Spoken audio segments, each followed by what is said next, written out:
Welcome back to One Winning Pod. Guys, I don't even know how to start this episode other than I'm thrilled, I'm excited to talk about an AFC Championship game in Baltimore. In many ways, this was a high watermark for the season. If the Ravens could do that, I felt like it was a success going into the year, and now it just feels like a step in the journey. It no longer feels like the success. It is a success, but it's not what we want. We want more, and golly, I guess I should have known that. You know, in order to have the AFC Championship game, you better be darn good of a team, and you'll want more out of it. But in a way, I felt like at the beginning of the season, I was like, it would be so cool to finally have an AFC Championship game in Baltimore. And like now, it's like that's just settling. We got to think bigger. But at the same time, stay locked in for this game. So we have a huge matchup against the Chiefs, who have been there, done that multiple times, and but for the first time, having to try to win this game outside of Arrowhead. And we know that M&T Bank is a great place to, be for the Ravens, and an awful place to be if you're an opposing team. We have caused the most penalties of away teams this year, and definitely an aspect of the bank being rocking. And I can't wait to hear how loud it can be. I always thought like the Chiefs game, the first game back from COVID, was like one of the loudest games I was ever at. And I feel like we're going to beat that with the Chiefs in town again, but with the stakes so much higher. Oh, I think it's going to be loud. It is going to be loud. I mean, it was already loud this past game, and I feel like you're going to get an even bigger and even rowdier crowd for this game, because I think some people, are diehard fans, but they, want to hold off on spending their money, want to only go out for the big game with the biggest one. I think we're getting everyone coming. Everyone's coming. I think everyone is locked in. I think people who are afraid that this was going to be 2019 all over again have been, I hope, calmed. And so I think that the city is ready for this. First AFC Championship game in Baltimore since freaking 1970. Incredible. That was Johnny Unitas versus 43-year-old George Blanda, 27-17 victory by the Colts before they'd go on to Super Bowl V and win probably the most boring one-score Super Bowl in history until Patriots-Rams happened and dethroned that game. But man, was 1970 a long time ago. I mean, think about all the things that have happened since then. Watergate, Star Wars, a lot of other things. But I mean, that I kind of think tells you enough right there. Yeah, it's it's pretty crazy. It's surreal, honestly. I can't wait to go to the matchup. I think it's going to be great. I'm looking forward to the crowd. Obviously, it's going to be special, man. I think everyone's really feeling it about this team. The performances that everyone's given. We're firing on all cylinders. Offense is looking great. Defense is looking great. Special teams is looking great. Coaching's great. And, it really feels like, this could be the year. And, I mean, I feel like it's fitting to go up against the Chiefs. A team that's just had so much success. I feel like it's kind of ridiculous with the Chiefs storyline of just because they've been so successful, they've always played at home.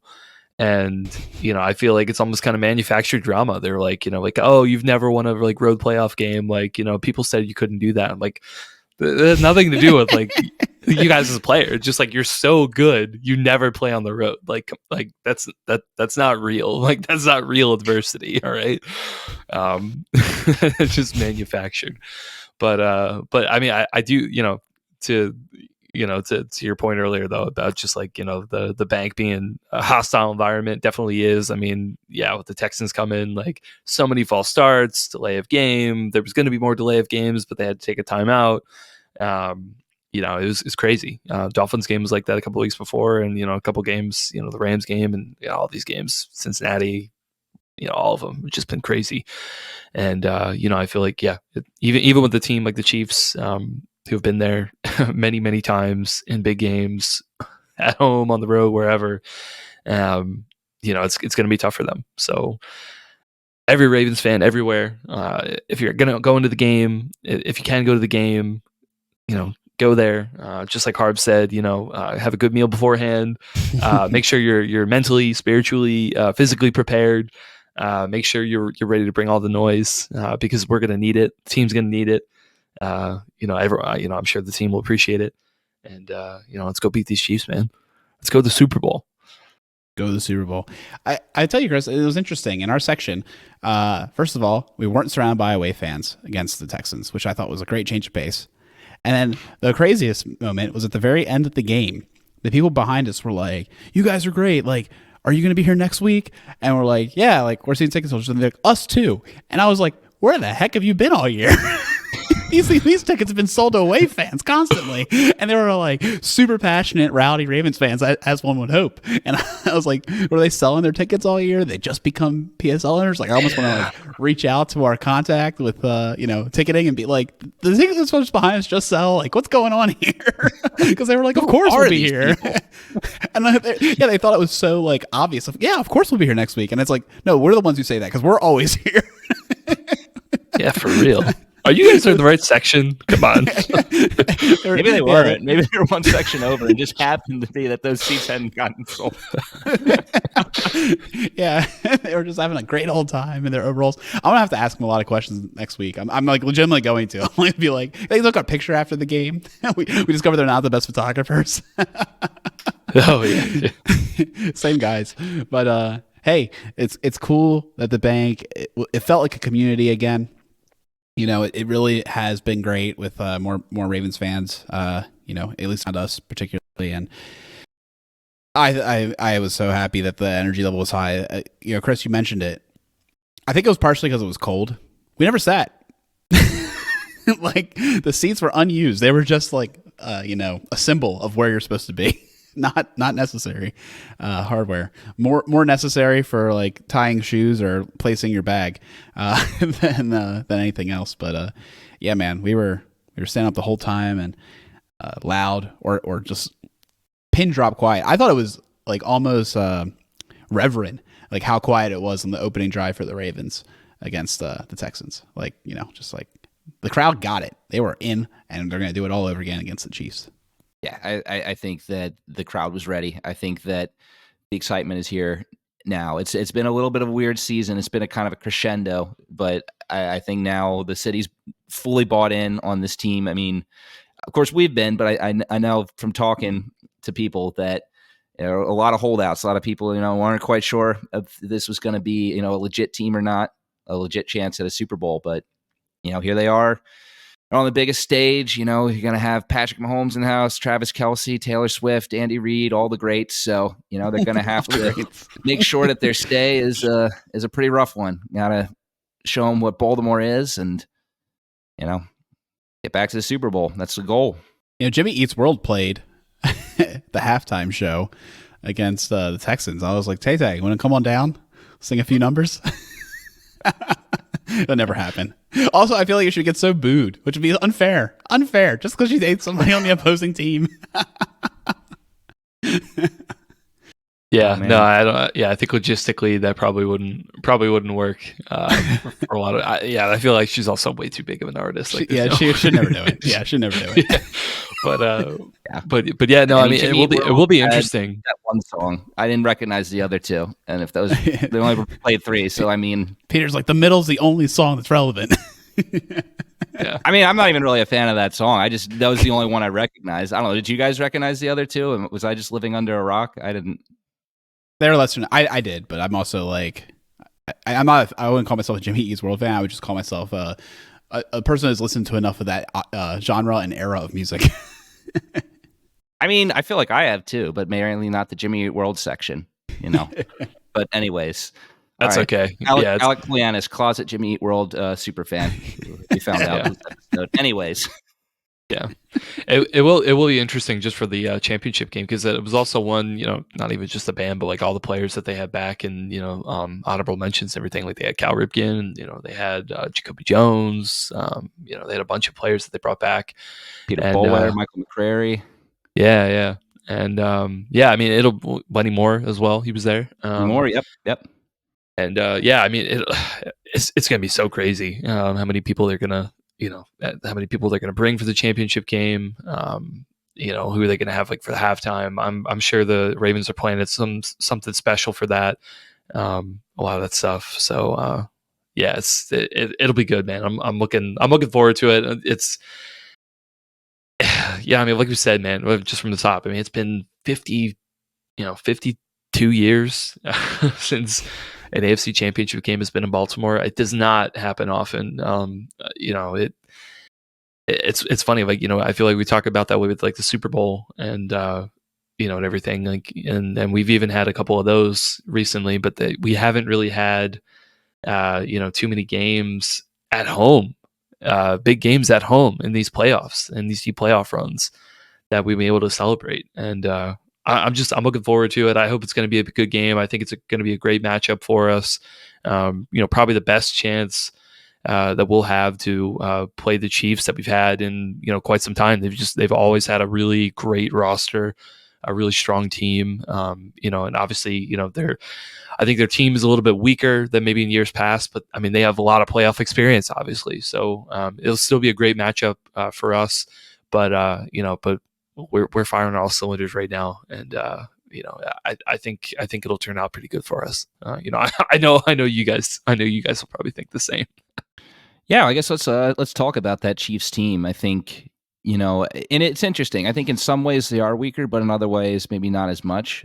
Their defense, which we'll get to, is probably the strongest that they've been during this Patrick Mahomes era. But the offense is certainly struggling.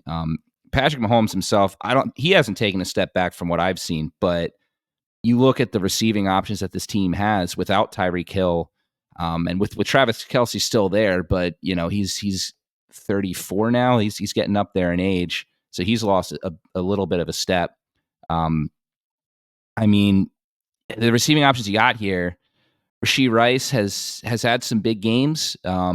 He's also performed a lot better when he hasn't been really covered terribly well. The other guys on this offense, I think Kadarius Toney's on IR, but his was a absolutely disappointing season for everything that anyone was expecting from him. And then, of course, Sky Moore really has not taken a step this year.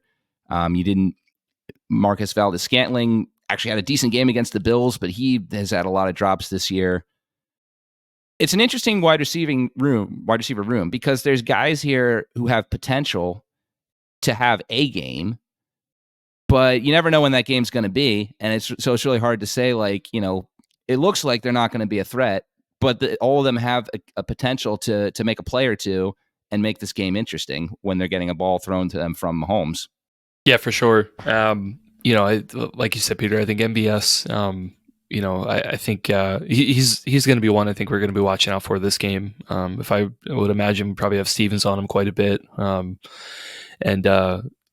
He has made plays for them, particularly last year in the playoffs. He was a very good player for them.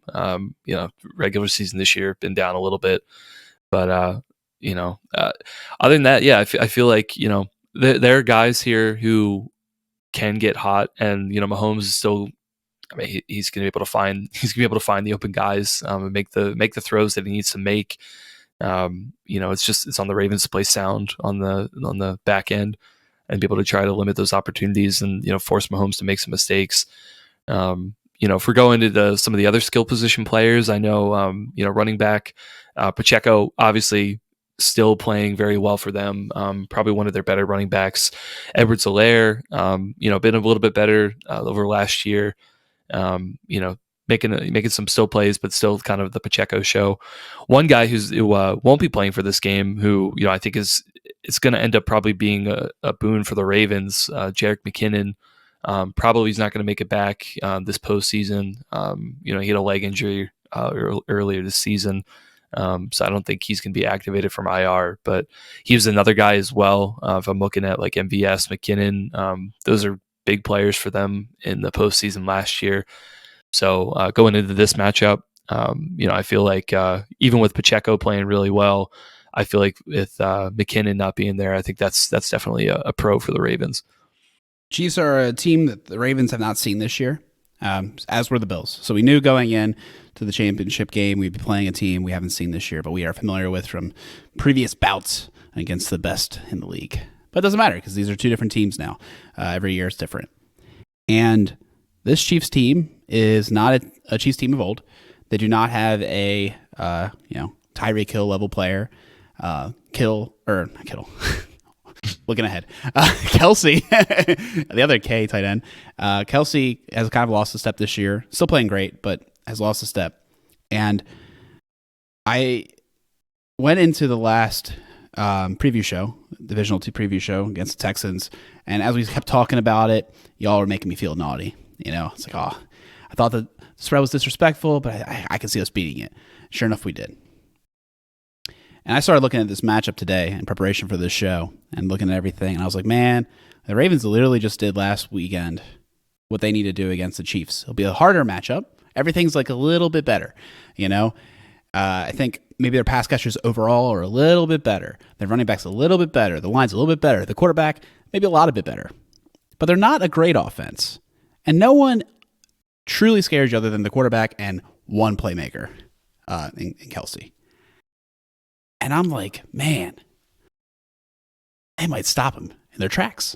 This might be a huge defensive performance by the Ravens, a real statement. If they haven't made enough statements already, they might be able to make another statement. They were able to get home with 4, which is a huge thing against the Chiefs. If you can pass rush effectively with 4, then you might have a good shot against them. They were able to stop the run with 6 in light personnel. And I'm just like, it's so tantalizing and naughty. And I'm like, I really do think we might be able to like really put it to this team. And it's making me feel naughty. And I want to respect this team. I don't want to see them. I think I was saying I wanted to see the Bills all this time in my box set because I was scared to see the Chiefs a little bit. It's like Mahomes always pulls a rabbit out of his hat. But I'm like, man, they're as vulnerable as ever. And it is time for the Ravens to take the lead. Take that mantle away from them. Show them that there's another team in the AFC they need to worry about. So I'm feeling good about this matchup against the offense overall. And I think you got Hamilton is going to be the key. We never played him with Hamilton before. And that guy can erase Kelsey. He can go sideline to sideline. He can erase everything. It's the magic eraser. And Roquan's there. PQ's playing top level. And then I'm just like, our corners can take care of any wide receiver that they throw at us. None of those wide receivers are anything that they haven't dealt with in this season and perform well against. So I'm just feeling it, man. I'm feeling that this defense could stop them. Talk me out of it. Talk me out of it, please. I was just gonna say from the pass rush perspective, I know it's early in the week, but one thing that we're definitely gonna have to keep an eye on is guard Joe Thuney has a strained pec from the Buffalo game, so his availability will be a little bit tricky. If he's out, I think that's a huge win for the Ravens' interior line. I mean, Madubuike is gonna feast.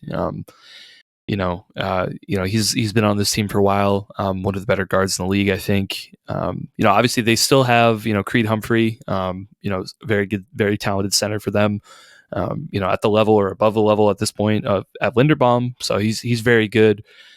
Tackle situations, I think, are okay. But Thuney, I think, is, going to be one guy if he doesn't play. Yeah, look at that. Look at the interior of the line. Look at the Travis Jones, Michael Pierce, Madubuike, like, those guys would definitely feast here. And you bring it up, man, like the ability for 4 to get to a quarterback is like the constant, like you're always searching for a defense that can do that consistently, especially in the playoffs. Like it doesn't matter how good your quarterback is. Like if you can get pressure with 4 and you can drop all the guys in coverage, like any quarterback is going to make a mistake. We were saying that with like Brady for years, with Manning for years. This does feel like a defense. It's like, okay, we've got the guys to be able to do it even against the top QBs in the league. And Mahomes is definitely, one of one right now. It's so interesting to approach the Kansas City Chiefs in the playoffs this year. I mean, we are so used to them from the past 5 years, ever since Mahomes took over this offense. I mean, quite honestly, even before that too. I mean, that offense was humming under Alex Smith as well. It just went from, an above average offense to best offense in the league when Mahomes took over. So, I mean, we're looking at close to a decade here of just offensive dominance from this team. But you look at what their portfolio is coming into this game, including the playoff game this year against Houston. So Kansas City has played one more game this year than the Ravens have. The Ravens have scored 30 points or more in 9 of their 18 games this year. So exactly half. Kansas City, on the other hand, again, a team that's just been an offensive juggernaut for the past several seasons, has only eclipsed the 30-point mark from offense 3 times this season.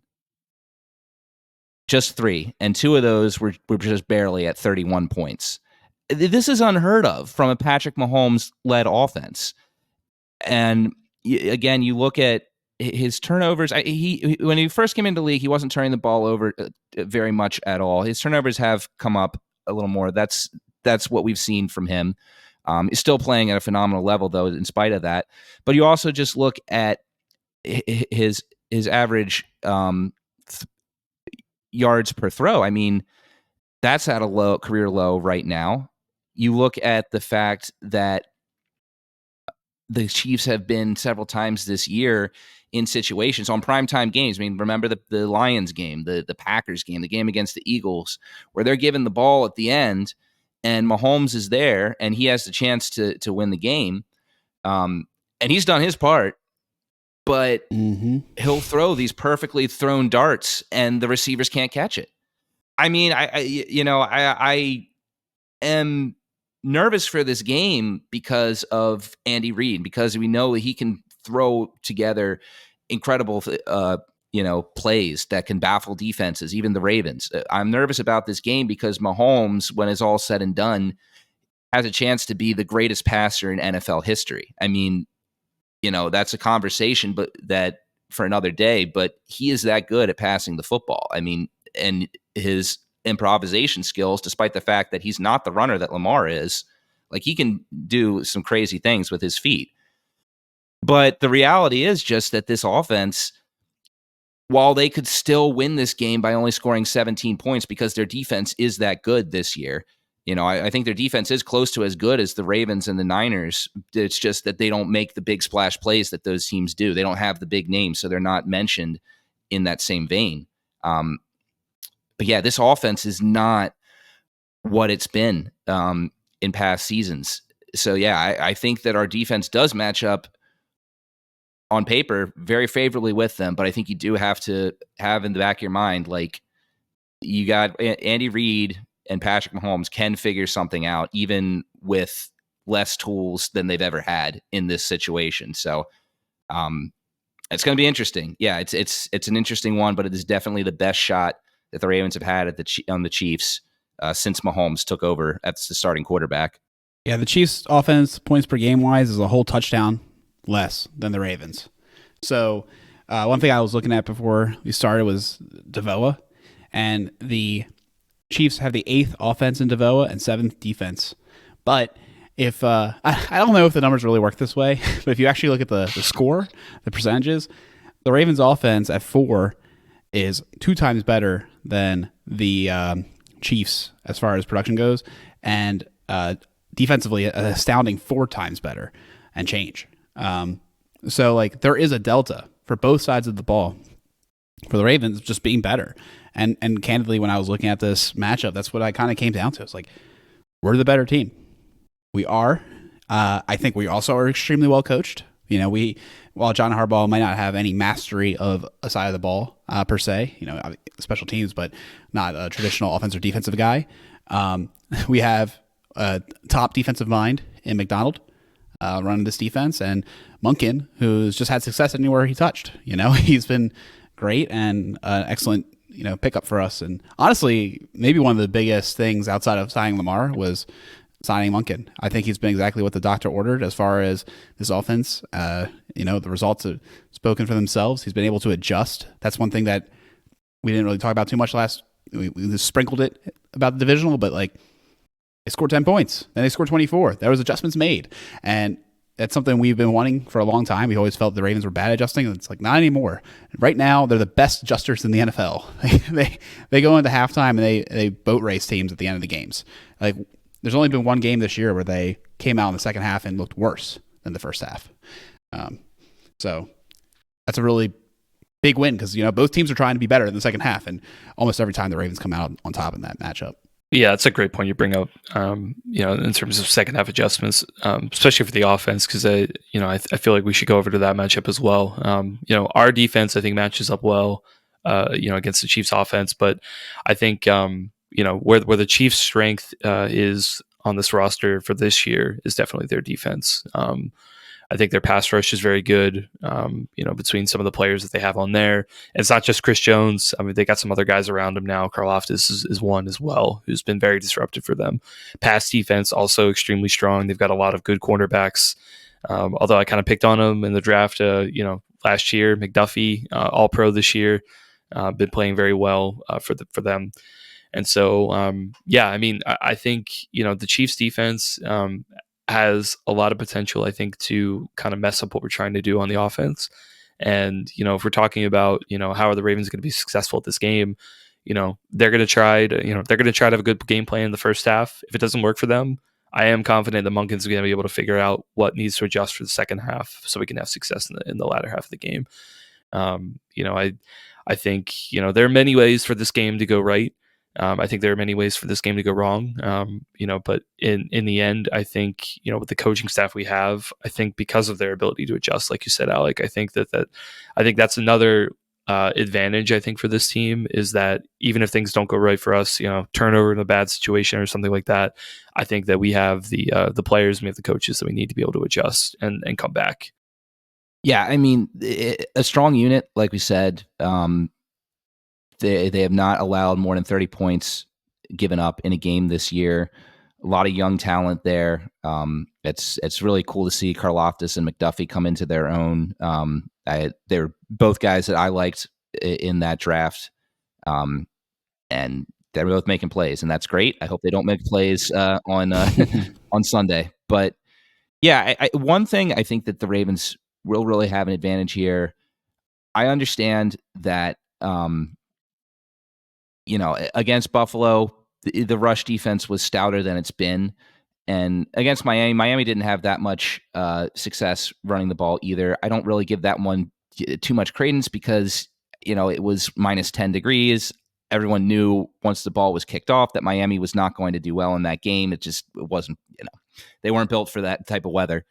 But overall this season, the run side of defending the football has been where the Chiefs have struggled a little bit more, and obviously Ravens, we've seen that we have a lot that we can do there. And even though the Bills didn't have as much success running their running backs as they had in the matchup earlier in the season, Josh Allen had a great game rushing the football. He had 2 rushing touchdowns. He had a pretty long run in there at one point. So I think there's no reason that Lamar can't do the same thing and more against this defense if nothing else is working. So that's going to be huge for us there. I can't see the Chiefs being able to contain Lamar if they weren't able to contain Josh Allen. Josh Allen is obviously a great running quarterback in the NFL, but he is at best the second best running quarterback in this league. We know Lamar is the best. So that, I think, the Lamar Jackson's rushing ability after what we just saw Josh Allen do against the Chiefs, already that's a big advantage in the Ravens' favor right there. Indeed. I'm looking at their defense, and yeah, like you said, Chris, one of the better teams at generating sacks, 57 on the year. Karlaftis and Chris Jones both have 10.5. They have other players and the 7s, and then everyone else is kind of just adding a few on here and there. One guy that's been out for half the year was Nick Bolton, and the reason he's kind of significant in Ravens lore is that's who the Chiefs selected with the Ravens pick as part of the Zeus Jr. trade. So you look at him though, and I don't think he's a guy that can spy Lamar, right, or stop Lamar. And I think, Peter, you bring up a really great point. That is the X factor: is if Lamar Jackson is running around, are they going to? That secondary might be good with those 2 corners, but they might be giving up a lot of yards in the run game. I can definitely see the Ravens slowing down the pass rush by effectively running the ball. And it's usually, and to me, that means it's going to be another game where the second half, I think the Ravens might be able to pull away, because traditionally the running game for the Ravens has really been excellent at closing games. At the beginning of the game, it's almost just a gesture, like, oh, we're going to warm them up a little bit, get their legs stretched out, but it's going to be at the end of the game when they're truly effective and really are able to get the long drives, be just dominating, and honestly just really take the will out of a defense. Yeah, another thing, I kind of want to bring up, when we're talking about the Chiefs matchup against the Bills this week, the Bills, their downfield passing attack not as effective as it could be. Despite Josh Allen having the strongest arms in the league, they just weren't able to connect a lot of those throws. But that said, they did have a lot of success on a lot of underneath stuff, stuff behind the line of scrimmage, being able to pick up yak that way. One play in particular that I think stands out that I think the Ravens could probably try to replicate a little bit is that sort of motion that they had for Shakir to kind of like go in the backfield to be able to show those man coverage. And then he ended up kind of going out in the flat, catching the ball, being able to get a first down. I think he ended up, I don't know if that was one of the touchdowns that he scored or ended up picking up a first down in the critical situation on that play. If I'm looking at that, it's one of the things that the Ravens can do, put Zay Flowers in that situation, right? We know that he's one of the best players on this team in terms of making guys miss. And we know that he's had a couple of games, this season where he's been have a lot of success on those type of, dump off screens, sweeps and things like that. And, if the Bills were able to take advantage of that last week against his defense, and among some other things that they did really well against them. If I'm looking at the Ravens, like, if we're not able to do the deep passing attack that we want, we need to have success other ways. Like there are some ways here that, that we can have success if we need to generate it that way. Hopefully we don't need to. Hopefully we can just run the ball down their throats and, make the passing plays that we need to, as we've kind of been doing it. But we're just throwing it out there as like something that could do, based on what we saw last week. I think that we might have some players that we could replicate that. I think Zay is going to be very important for all the reasons you mentioned. I think that's a great thing you point out there. And we always say it, but I think there's definitely some. You look at the track record of the type of wide receivers that have had success against this defense, and this defense, while it's very good in the pass defense, it is susceptible to giving up a big play to lanky, speedy receivers. You look at Devonta Smith's game against them back on that Monday night game. You look at what Jacoby Myers has done when they play the Raiders this year. Christian Watson had the best game of his season against them on that Sunday night game. I think that Rashad Bateman profiles right into those same guys. He can do similar things that could be there, a big play or two, at least, if not a little more. This really has to be another week where the Ravens are looking to get Bateman involved, and he could be another threat here that could really help this team. You establish the run. You establish the run with Edwards, establish the run with Hill, and then do some play action there, get Bateman deep, get him under on a slant, and I think you could get some big yardage there. Again, this is a tough defense, and I think they'll play Bateman tough, but he's shown that he's been taking the steps, and I think he can make those big plays if called upon there. Dalton Kincaid had success against the Chiefs last night, and I look at Mark Andrews, hopefully, and I think to myself, this is a thing that the Ravens can exploit as well. I think that's one of the keys to the game, so to speak, is we have the interior, I guess not really necessarily to the interior, but like the tight ends to really attack the inside of that offense, and that will put undue stress on those corners that are excellent that we talked about. And I think that's what kind of can open it up for us, and also the running game and Lamar. So I think that's a key matchup is the tight ends and how they're able to contribute and hopefully beat up on this defense. Is it that time to do bold predictions and score predictions for the AFC Championship game for the first time in One Winning Pod history? I guess we're finally there, are we? Finally there. Do you understand the gravity of what we're about to say? We're about to say yes or no if the Ravens are making it to the Super Bowl this year. Oh, you already know what that answer is going to be, though. I feel like I think we've all kind of hinted at it. We've kind of all hinted at it in this chat already. I can go first if you want me to, because I feel like there's chatter about Vegas. I know. We've all been kind of saying, like, I feel like we're all pitter-pattering around here, and what I'm getting out of this is, like, there's a name here. There's highly respected individuals, but they're just not it this year in the opponent that's coming here, in the Kansas City Chiefs. And I do think you need to respect that. I think you need to respect that. But, man, I think that we're going to see the game that we've seen so many times on primetime. And I think it could have been, if Bass makes that kick, or if Allen, takes time and doesn't, try and force a touchdown, we might have seen the same thing. The Chiefs in a position at the end of the game where they need to score a touchdown and they just don't have the guys to do it. I think that's what you're going to be looking at this game. I think that the Ravens will pull ahead in the fourth quarter with a touchdown, get up by 4, and that'll be it. The defense will clamp down. Mahomes just won't have anyone to throw up to and make a play. 24-20, Ravens. Bateman's going to have 80 yards and a touchdown. Ravens make it to the Super Bowl. We'll party in Vegas. Oh, man. Yeah, bold predictions. Bold predictions. I'm still looking forward to this defense. I think that's a big thing, is knowing that, like, we have so much confidence in our guys.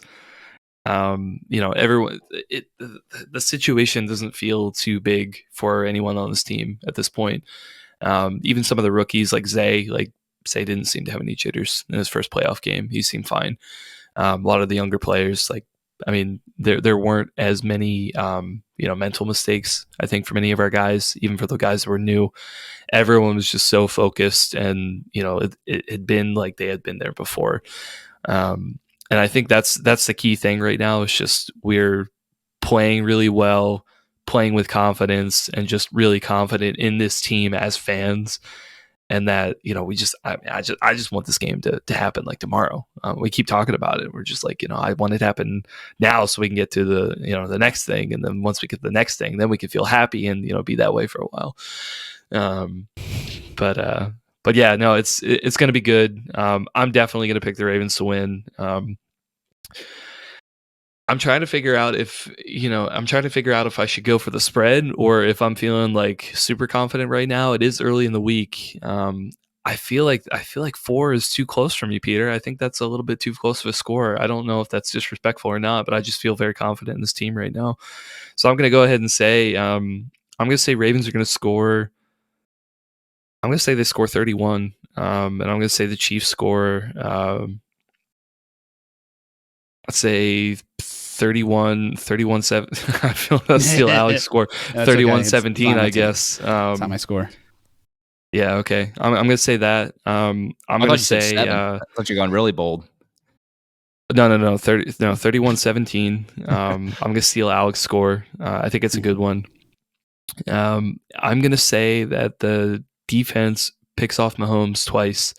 I think we were due for a turnover. Wow. I think Stroud didn't necessarily take all those shots or chances. I think Mahomes, I think he can, and I think the defense is going to make him pay. Oh, wow. All right. Well, I'm also picking the Ravens to win. Shocker to the whole listening audience, I'm sure, and to my lovely co-hosts. I'm sure they're all like losing their mind. Oh my God. There's the thumbnail right there. Okay, so I think I said last week that I'm over here given, like, I thought maybe we gave like 17 points might be too much for the Texans. Like, I don't know this. I know recently I said something along the lines of, like, I keep saying that the teams are going to be able to score against this defense, and they just don't. And I think today is the day that I'm just like, the jig's up. They are only going to score 10 points. Like, they're not scoring, and we are. And the Ravens are going to the Super Bowl. And I saw the line at 3.5. I thought to myself, that's closer than I thought it'd be, because, okay, we're at home. Give it 3 points, give it 2. I don't care. So they're basically saying these teams are very close, and I think in many ways they are. They have good, playmakers on offense and playmakers on defense, but the Ravens just have so many more on both sides of the ball. They're just better in every phase. I think they're better in every phase. We have We have Tucker. You know, you got. I just don't see how they lose. So I'm gonna say 31-10. You know, like Ravens roll. And my bold prediction is that. What is? I feel like it's just bold enough to say they're going 10, but I'm gonna say my bold prediction is. In order to do this, they also are pressuring Mahomes a lot. He's flustered, and there's a strip sack. I could see that. I think Oweh's due for one. So it could be him. Could be Van Noy maybe. That'd be poetic, considering that he had the strip sack to win the game last time they played the Chiefs. Yep. All right. Well, we're all booking plane tickets to Vegas. We're committed to it now. We're saying that they're winning the Super Bowl. This is a wild times, unprecedented territory for the podcast, guys. I don't even know how to end it because it's just like surreal that we're saying, yes, we've talked about it for a while, but the Ravens in our minds are actually going to the Super Bowl, and they're literally a game away from it at this point. Time is now. We're here. It's crazy. One play at a time, one game at a time. That's how I'm looking at it. That's how I'm going to be watching the game. That's how I watched the game against the Texans. But it's an exciting time. You know, my advice to Ravens fans, I know we're all, you know, we're anxious to see what's going to happen, but I mean, just enjoy this because, I mean, you know, you're just thinking about how, you know, the chance that it could go all awry, you're not going to enjoy this moment. So if it, you know, if it turns out that everything, all our dreams come true, you know, and the pixie dust goes everywhere. I don't know. I'm making this sound too Disney. But anyways, this is exciting times, man. This is why we're sports fans. And let's bring on Sunday. Let's do it. Well, we love to hear your score predictions, your bold predictions at OneWinningPod on Twitter, Threads, OneWinningPod@gmail.com. If you're going into the game, if you want to say hello, just reach out to us, DM us. We'll let you know our whereabouts. We'll be all together for this game as nature intended. I'm so glad that it's going to be all of us in the seats with correspondent K-Fish. It's going to be really cool. It's going to be special. So definitely looking forward to it. 3 o'clock on Sunday. An extra 2 hours of waiting, man. On a normal Sunday, but it's going to be worth it. So, woo! It's going to be fun. That's all I have to say. Go Ravens.